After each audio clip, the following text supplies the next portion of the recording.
जय जगत जननी ज्योतिरूपम स्रोत करुणा सुरसरी अवतार खोडल याद सगति विरद आदु वेस्तरी अघहरण अवनी धर्म धारण हेतु कृपा कर बड़ी नवखंड नामी नमो नरही बीस भुज माँ बिरवड़ी नवखंड नामी नमो नरही बीस भुज माँ बिरवड़ी माँ अन्नपूर्णा ईश्वरी नव लाख नव घन कटक नूते पंथ बहता प्रीत सु मन वार कर मन मात मोटे राज आदुरीत सु बड़ धार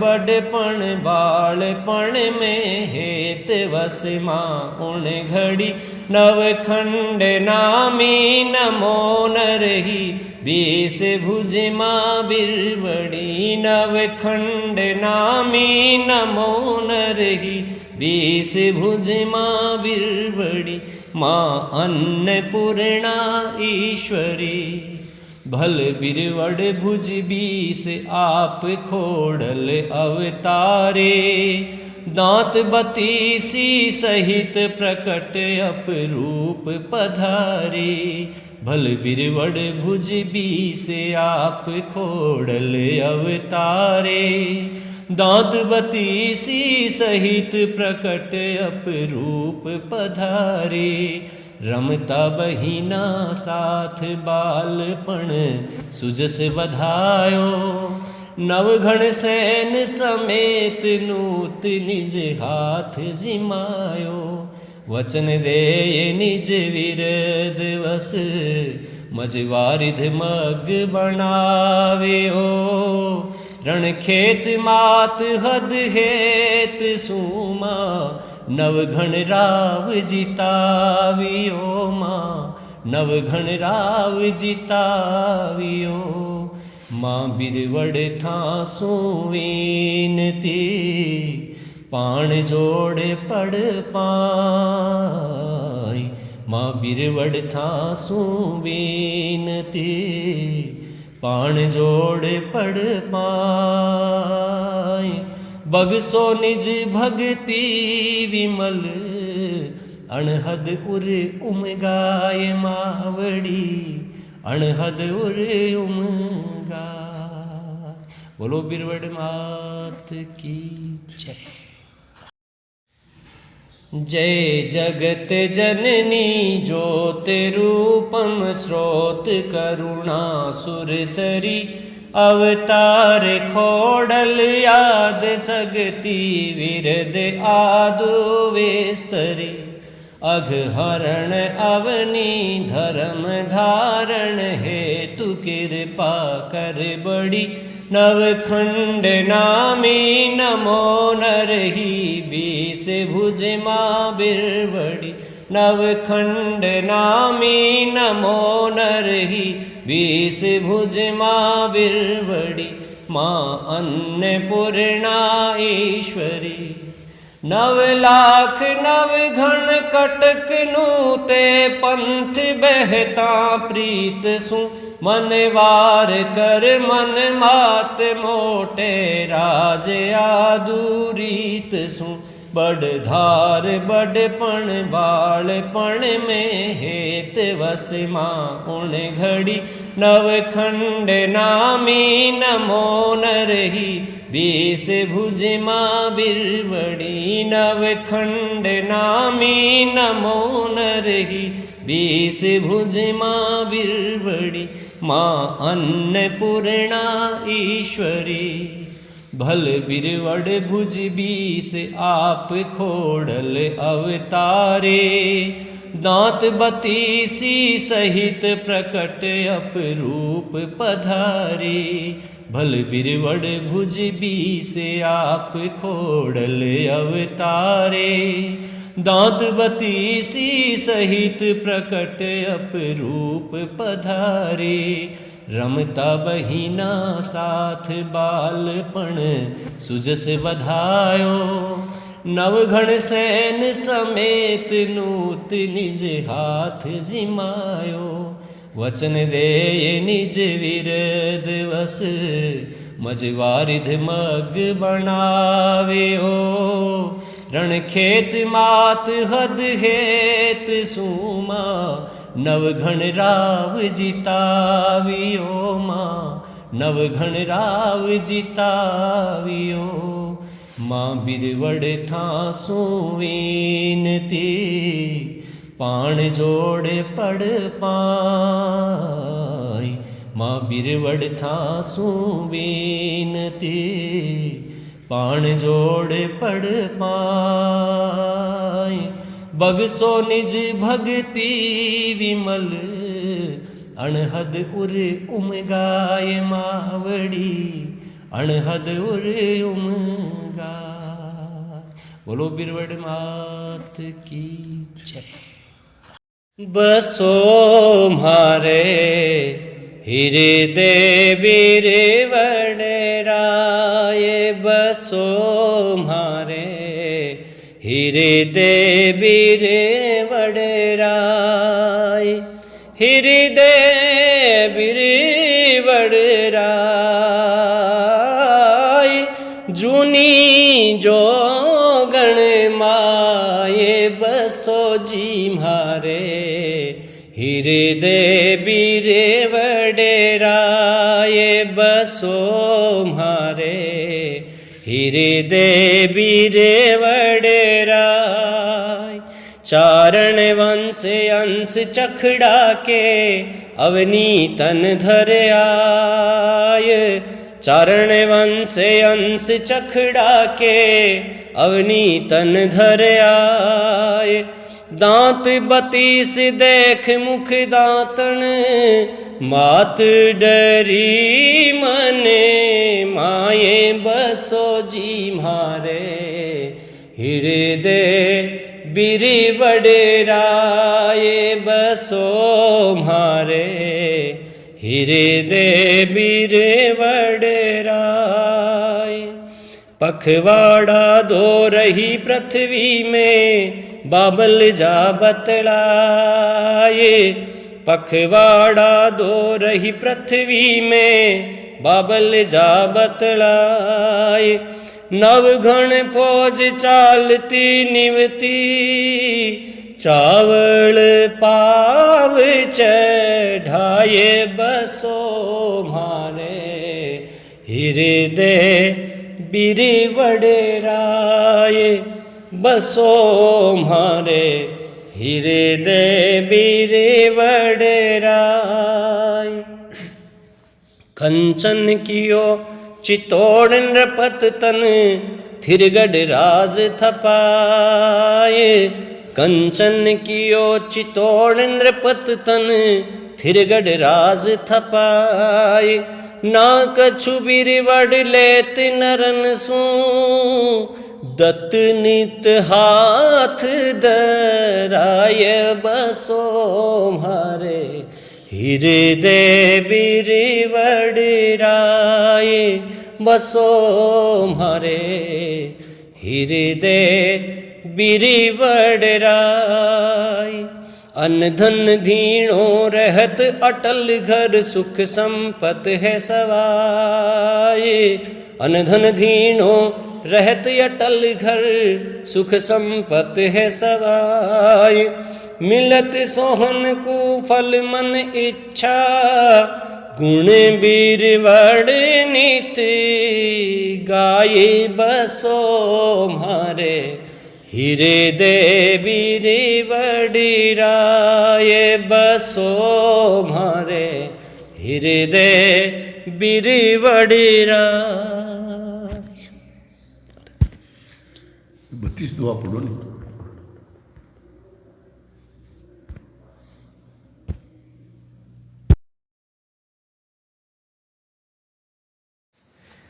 जयति मात जय बिरवड़ी जग जननी। जग जननी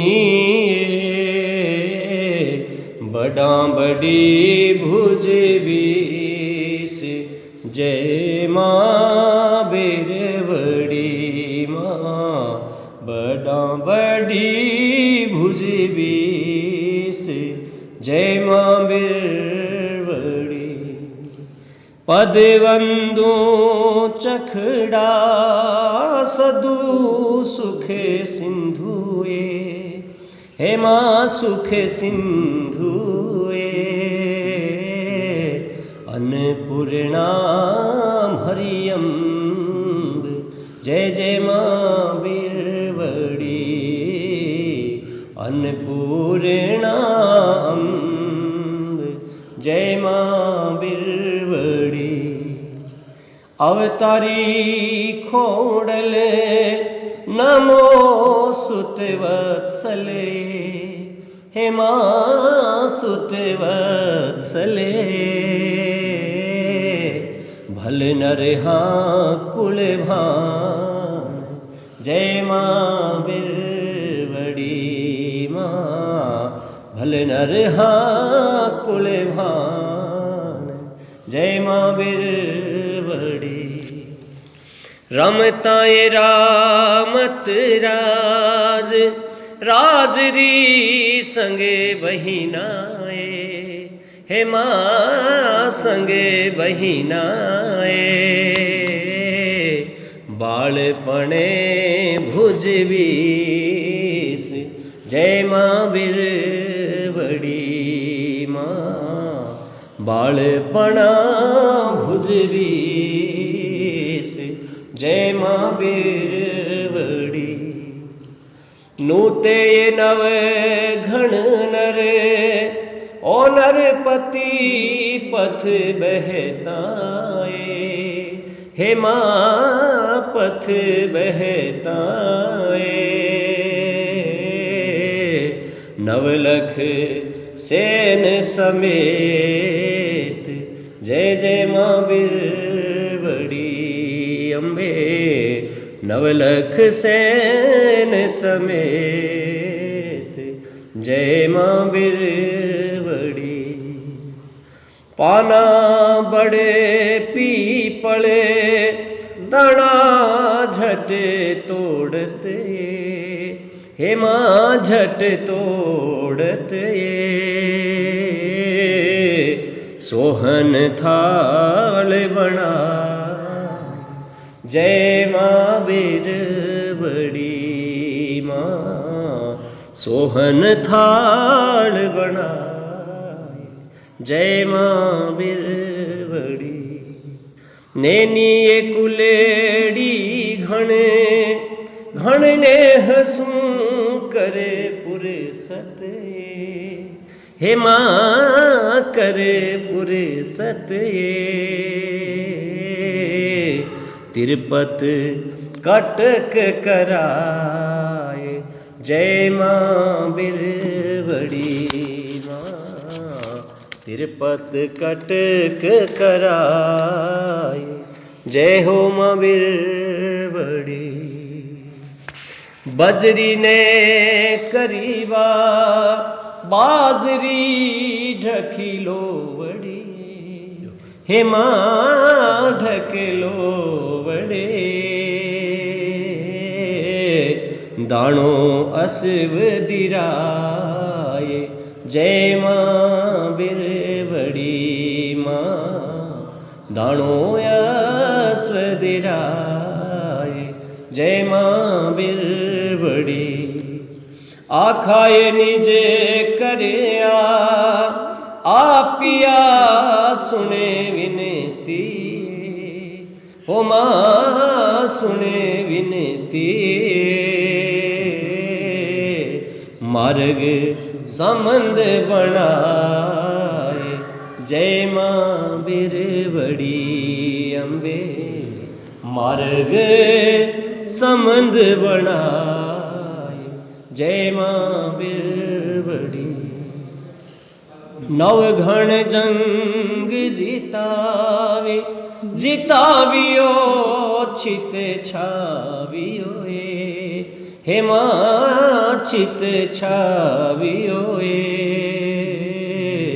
आप सुजस अणपार जय माँ बिरवड़ी अम्बे आप सुजस अणपार जय माँ बिरवड़ी हरख हिये हमीर रो दुख मेटियोए हो माँ दुख मेटियोए बगसो थेराज चित्तोड़ जय माँ बिरवड़ी अम्बे बगसो थेराज चित्तोड़ ओ जय माँ बिरवड़ी रात शिशु जया आपने नित बिनवे हो माँ नित बिनवे भक्ति पद बगसाए जय माँ बिरवड़ी माँ सुख सातु सरसाए जय माँ बिरवड़ी जयति जयति जय माँ बिरवड़ी जग जननी हो माँ जग जननी बड़ा बड़िए भुज बीस जय माँ बिरवड़ी माँ बड़ा बड़ी भुज बीस जय माँ बिरवड़ी जय जगत जननी ज्योत रूपम स्रोत करुणा सुरसरी अवतार खोड़ल आद सगति विरद आदु विस्तरी अघहरण अवनी धर्म धारण हेतु कृपा कर बड़ी नवखंड नामी नमो नरही बीस भुज माँ बिरवड़ी माँ अन्नपूर्णा ईश्वरी नव लाख नव घन कटक नूते पंथ बहता प्रीत सु मन वार कर मन मात मोटे राज यादूरीत सु बड़ धार बड़पण बालपण में हेत वस माँ उन घड़ी नवखंड नामी नमो नरही बीस भुज माँ बिरवड़ी माँ अन्नपूर्णा ईश्वरी माँ अन्नपूर्णा ईश्वरी।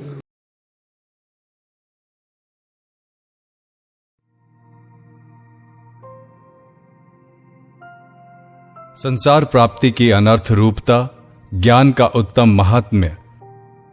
श्री वशिष्ठ जी कहते हैं, राघव, तुम्हारा मन उत्तम गुणों से परिपूर्ण है। तुम हमारे योग्य शिष्य हो और प्रश्न करने का ढंग भी तुम्हें भली भांति ज्ञात है। तुम कही हुई बात को विशेष रूप से समझ लेते हो, इसीलिए मैं आदरपूर्वक तुम्हें उपदेश देने को उद्यत हुआ हूं। अब तुम अपनी बुद्धि को, जो रजोगुण और तमोगुण से रहित और शुद्ध सत्व गुण का अनुसरण करने वाली है, आत्मा में स्थापित करके ज्ञानोपदेश श्रवण करने के लिए तैयार हो जाओ। प्रश्नकर्ता में जितने गुण होने चाहिए वे सभी गुण तुम्हें वर्तमान हैं, और जैसे समुद्र में रत्न आदि संपत्तियां भरी रहती हैं, जैसे चंद्रमा की किरणों के संपर्क से चंद्रकांत मणि में आर्द्रता आ जाती है, उसी तरह तुम भी ज्ञान के संसर्ग से उत्पन्न हुए वैराग्य को प्राप्त हुए हो। तुम तो सर्वथा शुद्ध हो। तुम्हारा बाल्यावस्था से ही शुद्ध, विस्तृत तथा अविच्छिन्न सद्गुणों के साथ संबंध चला आ रहा है। ठीक उसी तरह जैसे कमल का अपने विस्तार वाले निर्मल एवं दीर्घ तंतुओं से लगाव रहता है। इसलिए तुम ही इस कथा को सुनने के योग्य अधिकारी हो। अब मैं इस मोक्ष कथा का वर्णन करूंगा।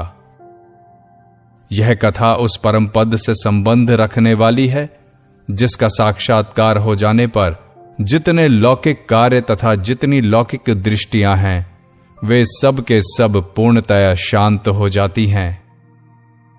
श्री राम, संसार रूपी विष के आवेश से उत्पन्न हुई विषूचिका बड़ी दुस्सह होती है। विष निवारक गारुड़ मंत्र से ही उसका समूल नाश होता है। जीव और ब्रह्म का एकात्म बोध ही वह गारुड़ मंत्र है। वही परमार्थ ज्ञान का भी मूल मंत्र है। सत्पुरुषों के साथ शास्त्रानुशीलन करने से निसंदेह उस योग की प्राप्ति होती है। शास्त्र चिंतन करने पर इसी जन्म में अवश्य ही संपूर्ण दुखों का समूल नाश हो जाता है। जिस विवेकी पुरुष को सम्यक दृष्टि की उपलब्धि हो चुकी है, वह पुरानी केंचुल का त्याग करके संताप रहित हुए सर्प की भांति मानसिक व्यथाओं से परिपूर्ण इस संसार के अनुराग का परित्याग करके संताप रहित हो जाता है। उसका अंतःकरण शीतल हो जाता है। वह संपूर्ण जगत को विनोद पूर्वक इंद्रजाल की तरह सुखपूर्वक देखता है। परंतु जो उस सम्यक दृष्टि से रहित है, उसके लिए यह संसार परम दुखदाई ही है। यह संसार अनुराग बड़ा ही कष्टदायक है।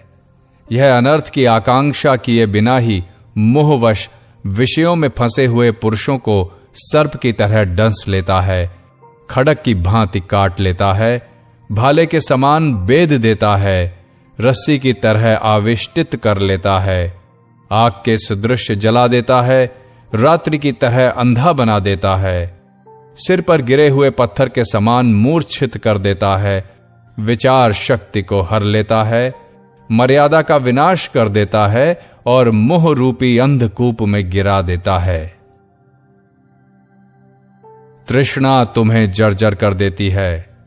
अधिक क्या, संसार में ऐसा कोई दुख नहीं है जो संसारी मनुष्य को तृष्णा से न प्राप्त होता हो। यह विषय भोग रूपणी विषूचिका दुष्परिणाम वाली है। यह नरक नगर रूप शरीर समुदाय के साथ अनुराग उत्पन्न करने वाली है। यदि इसकी चिकित्सा न की जाए तो यह अवश्य ही उन हजारों नारकीय दुर्गतियों को प्राप्त कराती है, जहां नरकों में पाषाण भक्षण, खड्ग द्वारा अंगों का छेदन, पर्वत शिखर से निपातन, पत्थर द्वारा उत्पीड़न और अग्निदाह को हिमाभिषेक की भांति अंगों के कुतरने को चंदन के लेप की तरह, सिर के काटे जाने को सुख निद्रा के तुल्य और अकिंचित कर्ता को महती संपद वृद्धि की तरह सहन करना पड़ता है।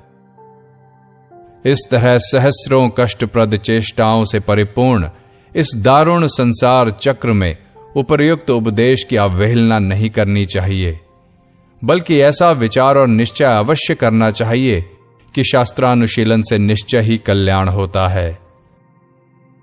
सत्पुरुषों के साथ शास्त्र चिंतन करने से जिसका देहाभिमान नष्ट हो गया है, उसे तत्व ज्ञान का ज्ञान हो जाने से सर्वव्यापक आत्मा का स्वरूप विदित हो जाता है। वह शुद्ध बुद्धि द्वारा परब्रह्म का साक्षात्कार कर लेता है और अज्ञान रूपी घने बादल के विलीन हो जाने पर उसके मोह का विनाश हो जाता है। फिर तो उसके लिए इस जगत में विचरण करना रमणीय हो जाता है। श्री राम, जिन्हें आत्मस्वरूप का ज्ञान हो गया है, ऐसे उत्तम बुद्धि संपन्न महापुरुष इस पूर्वोक्त दृष्टि का अवलंबन करके इस संसार में विचरते हैं। उन्हें न शोक होता है, न कामना होती है और न वे शुभाशुभ की याचना ही करते हैं। वे इस संसार में सब कुछ करते हुए भी अकर्ता के समान रहते हैं। वे हेय और उपादेय के पक्षपात से रहित होकर अपने आत्मा में स्थित रहते हैं, पवित्रता से रहते हैं और सतशास्त्रों में प्रतिपादित स्वच्छ कर्म करते हुए सन्मार्ग पर चलते हैं।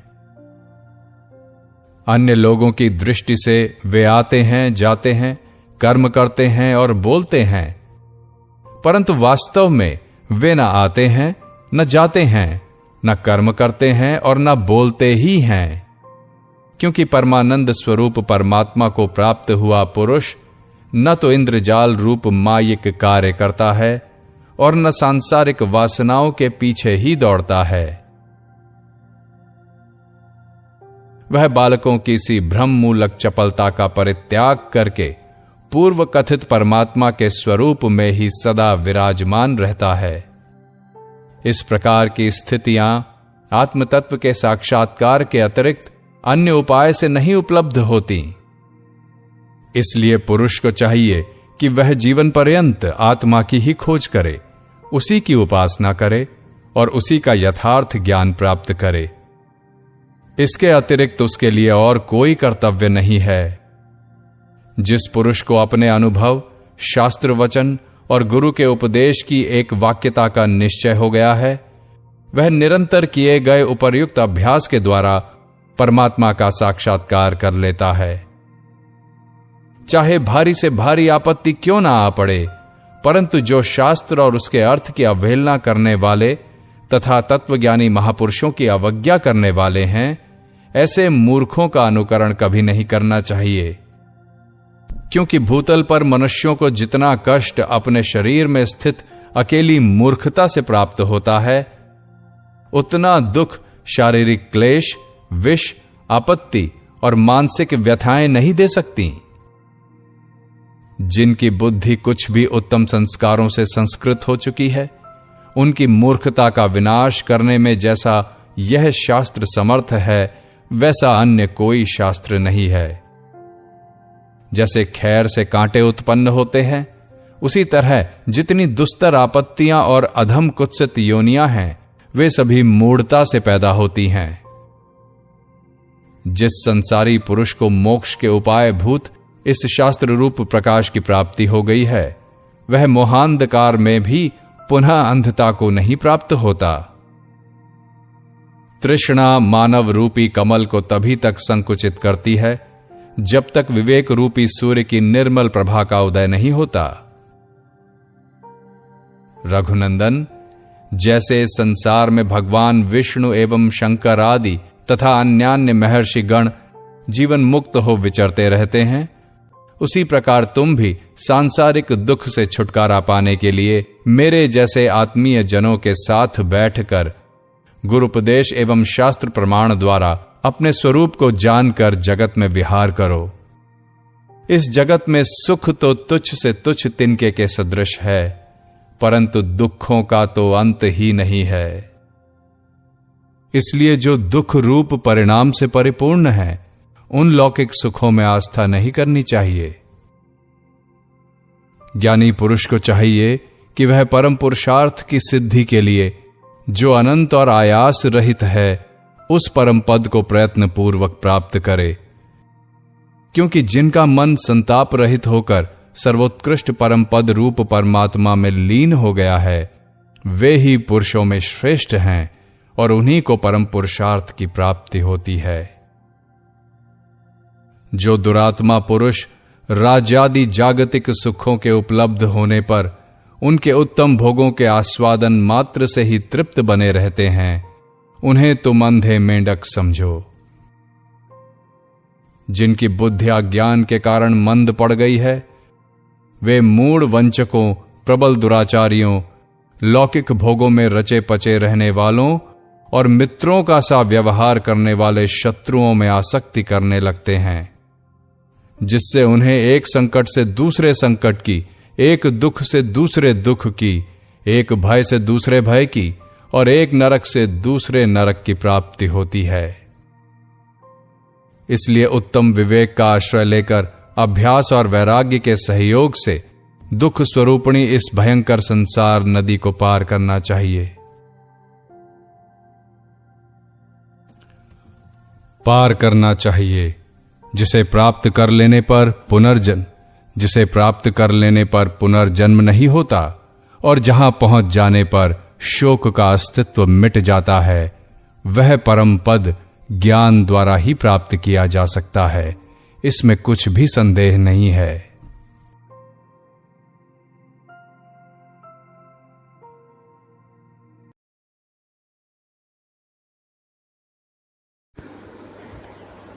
हर कोई स्वयं को सच्चा मानता है।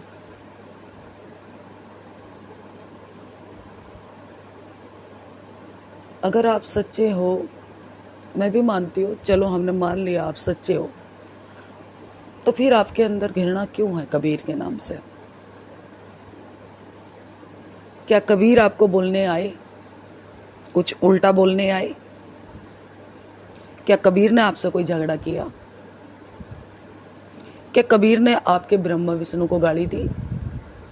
आप ही के अनुसार बोल रही हूँ, क्योंकि ब्रह्मा विष्णु महेश पे तो आप ही का लेवल है, और तो किसी के है ही नहीं, वो आप ही के अनुसार बोलती हूँ। दोबारा फिर बोल रही हूँ, वही चीजें रिपीट कर रही हूँ। क्या सनातनी, मैं बार बार बोलूँ, मैं कबीर पंथी हूँ, मैं सनातनी हूँ, मैं सनातनी हूँ, इससे क्या होगा? मैं दूसरे की आत्मा को ठेस पहुंचाऊं, उससे क्या होगा? सनातन का तो पहले ही मतलब है शाश्वत सत्य, जो सदा से है और सदा रहेगा, और उसके सामने अरदास है, ओम सर्वे सबको सुखी रखना। वही सच्चा सनातनी होता है। सनातनी कहने से कोई सनातनी नहीं होता। अब मैं बोलती रहो कबीर कबीर, क्या होगा? जबान बोल रही है, मुंह थकेगा, क्या होगा उससे? कोई बोलता है हरिओम हरिओम, राम राम राम राम। आजकल तो बहुत सारे पाखंडवाद इतना मचा हुआ है, हद से ज्यादा। उससे क्या होगा? क्या मिल जाएगा? अगर आप मुझसे रोटी रोटी बोलते रहो, देखो रोटी आपके मुंह में आ जाएगी टूट के? कभी नहीं आवेगी। उसके लिए प्रयास करने पड़ते हैं, मेहनत करनी पड़ती है, बनानी पड़ती है, सीखनी पड़ती है, तब वो आपके मुंह तक आवेगी। वो भी आपकी थाली में आवेगी, फिर तोड़ के वो मुंह तक लेके जानी पड़ेगी। इसी प्रकार परमात्मा को पाने के लिए भी युक्ति करनी पड़ती है, उस रहस्य को जानने के लिए भी युक्ति करनी पड़ती है। और जो युक्ति देते हैं हम उनका निरादर नहीं कर सकते, क्योंकि सनातन से बाहर कोई भी नहीं है। पूरा सिख संप्रदाय भी सनातन के अंदर है। आपको जानकारी ना हो तो बता दूं, पूरा हिंदू सनातन के अंदर है। खाली आप एक व्यक्ति से सनातन नहीं है। सनातन ही परमात्मा का दूसरा नाम है। तो आप ये कहते हो कि कबीर परमात्मा नहीं है, लेकिन मैं सनातनी हूं, तो परवीन भाई अहंकार छोड़ दो। कुछ नहीं रखा है इन चीजों में। क्या रखा है? क्यों एक दूसरे पे छिट्टा कसी करते हो? ना हम राम की बराबरी कर सकते, ना हम कृष्ण की बराबरी कर सकते। इस जिसके अंदर अहंकार है वो भी ध्यान से सुन लो। इस पूरी सृष्टि के अंदर आकाश द्वार जब खुलता है तो अनेक प्रकार की आकाश गंगाएं बहती हैं, अनेक लोक है। इसी प्रकार इस शरीर के अंदर भी आकाश गंगाएं बहती है, और जब आकाश गंगाओं का द्वार खुलता है तो अलग अलग लोकों में जाना होता है। अनंत लोक है, अखंड ब्रह्मांड में अनंत गोले हैं, पृथ्वी जैसे बहुत सारे गोले हैं। वहां भी कोई ना कोई रहता है, रहता होगा, मैंने तो देखा नहीं। और इस पृथ्वी के अंदर इतनी सारी आबादी में हेलीकॉप्टर भी चला जा तो वहां से भी छोटे छोटे कीड़े बराबर मनुष्य दिखाई देने शुरू हो जाते हैं, बिल्कुल छोटे छोटे। क्योंकि मैं जहाज में बैठी, बिल्कुल छोटे छोटे दिखने शुरू हो जाते हैं, बल्कि दिखते ही नहीं एक तरह से। ये तो मैं बादलों से नीचे की बात कर रही हूँ, बहुत नीचे की। और मैं तो आकाश गंगाओं से पार की बात कर रही हूँ, जो मैं समझाना चाह रही हूँ। तो आप वहां से देखना, परमात्मा की नजर से देखना कि मैं और आप इस टाइम कहाँ हैं। हम इस पृथ्वी के गोले पे, इतनी सारी आबादी में, खाली हिंदुस्तान नहीं, पृथ्वी के गोले पे बहुत सारे देश हैं। इतनी सब आबादी में आप कहाँ हो और मैं कहाँ हूँ? हम एक छोटे से तिनके मात्र हैं, और तिनके मात्र होके भी हमारे अंदर इतना अहंकार हो, कोई सामर्थ्य नहीं हमारे में। अगर मैं चाहूँ भी मैं ये करूँ वो करूँ तो कोई सामर्थ्य नहीं है। अगर मैं कहूँ कि मैं कबीर की बराबरी करूँ, कोई सामर्थ्य नहीं है। मैं कहूँ मैं राम की बराबरी करूँ, कोई सामर्थ्य नहीं है। मैं कहूँ कि मैं ही सनातन हूँ, कोई सामर्थ्य नहीं है। मैं कहूँ आदि शक्ति मेरी है और किसी की है ही नहीं, मैंने ठप्पा लगा रखा, उससे कुछ ही नहीं होता। ये मात्र बस हमारा अहंकार है। जो सबका है वो सबका ही रहना है। आपके कहने से ना कहने से कुछ नहीं बदल जाना, या मेरे कहने से ना कहने से कुछ नहीं बदल जाना।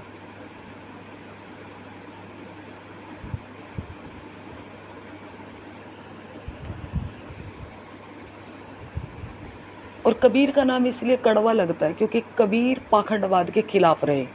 क्या आपको अच्छा लगता है कि शिव शंकर के नाम से इतने गाने आ रहे हैं, भंगेड़ी साबित कर दिया, वो आपको अच्छा लगता है? आदि शक्ति का पहले घर में व्रत वगैरह आराम से करते थे लोग, आजकल आदि शक्ति के नाम पर लाखों रुपए खर्च करके स्टेज पर लड़कियां नचाई जाती हैं, लड़के नचाए जाते हैं, वो आपको अच्छा लगता है? वो आप कहते हो कि हमारा परमात्मा है। ये कबीर का परमात्मा नहीं है। कबीर ने इसी पाखंडवाद को समाप्त करने की कोशिश करी। जो आप कहते हो ना कि कबीर क्या दे के गए, कबीर वो रूह का मंत्र दे के गए जिससे रूह शुद्ध होती है, मन शुद्ध होता है, काया शुद्ध होती है, अंदर से सब कुछ शुद्ध होता है। जब आप दुनिया संसार के नहीं होते, दुनिया संसार में रहने के बाद भी आप शरीर को दुनिया संसार से जोड़ के रखते हो और आत्मा को मालिक के साथ जोड़ देते हो, जीते जी।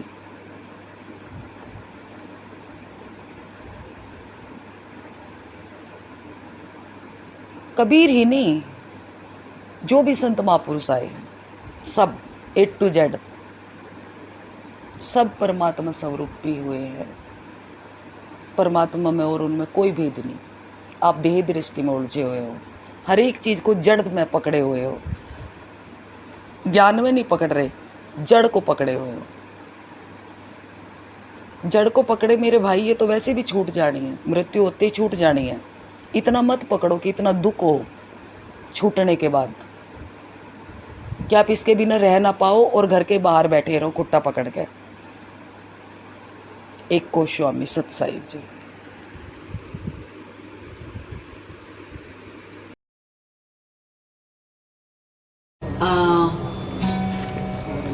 अपने पीयू से मिलने के लिए किस प्रकार का श्रृंगार करना चाहिए, इसकी बात है। किसका सिंदूर? सत्य का।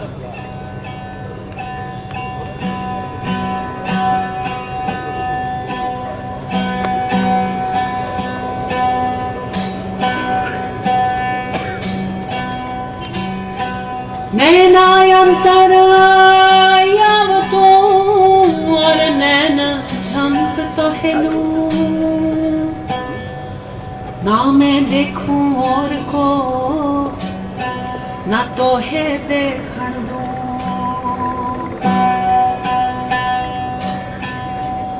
तो कागा सब तन खाइयो, हाँ कागा सब तन खाइयो और चुन चुन खाइयो मांस।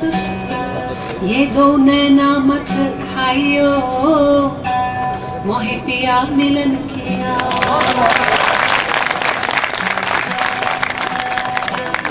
तो साजन आया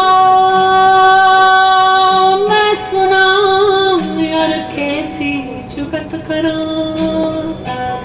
थाल भराना मोतिये उस पर नैन धरा। तो नैना कर तू कोठड़ी और पुतली सेज बिछा, पलकों की चिक डार के यहाँ साई दिया रिझा।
पड़ा चढ़ियाता अब काई बाघ थक्यो अन्नदाता अब काई बाघ थक्यो अन्नदाता पहले भीड़ पड़ा चढ़ियाता अब काई बाघ थक्यो अन्नदाता अब काई बाघ थक्यो अन्नदाता भीड़ पड़ी बनिया में भारी जल बीच झाज डुबाता अमे